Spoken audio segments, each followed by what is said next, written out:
Karon nga nagpadayon ang election campaign, ang ngayon natong sayran kung unsay mga kalihukan o mga gipambuhat sa mga magpapili nga kandidato aron nga mapalit ang atong boto. Ang ngayon usab natong may balaan kung ang ilang mga gipanghatag kanato nga mga pagkaon, mainom o mga butang nakalapas ba sa lagda sa election campaign.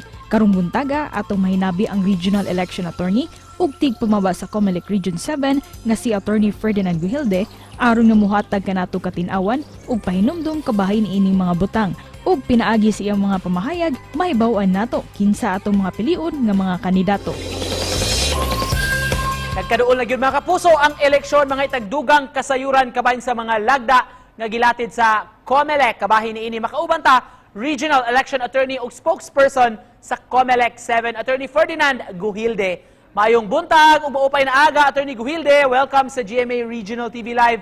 Attorney, unsay assessment ninyo sa pagsugod na sa local campaign period? Yeah, so far wala tayo nadawat nga untoward incident, no? And then although do not tay rules and regulations sa in-person campaign, caravans, motorcades and rallies, dili siya mo apply sa province of Cebu kay naaman ta sa alert level 1.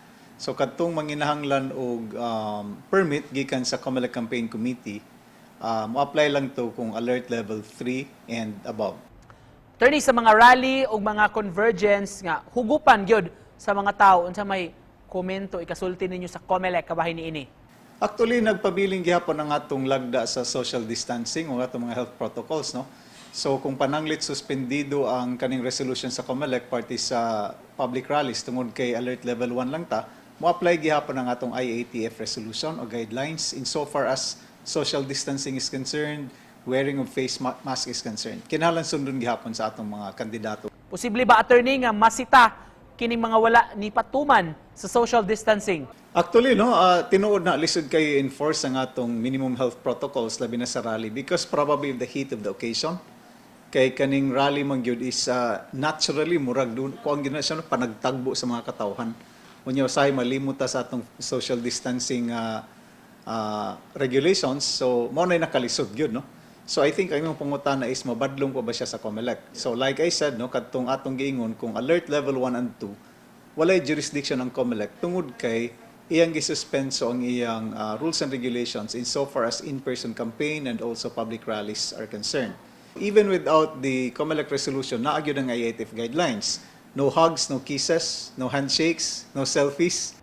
Attorney, unsay mga sanctions sa atong mga kandidato kung masakpan, mapamatud ang musupak niini? Actually, no, ang naa sa atong balaod sa Omnibus Election Code, ang kaning magpahigayon ng public rally pananglit. Kinahanglan sila mo submit og ilang statement of expenditure sa mga rally within 7 days after sa public rally ngadto sa COMELEC. Failure to submit becomes election offense.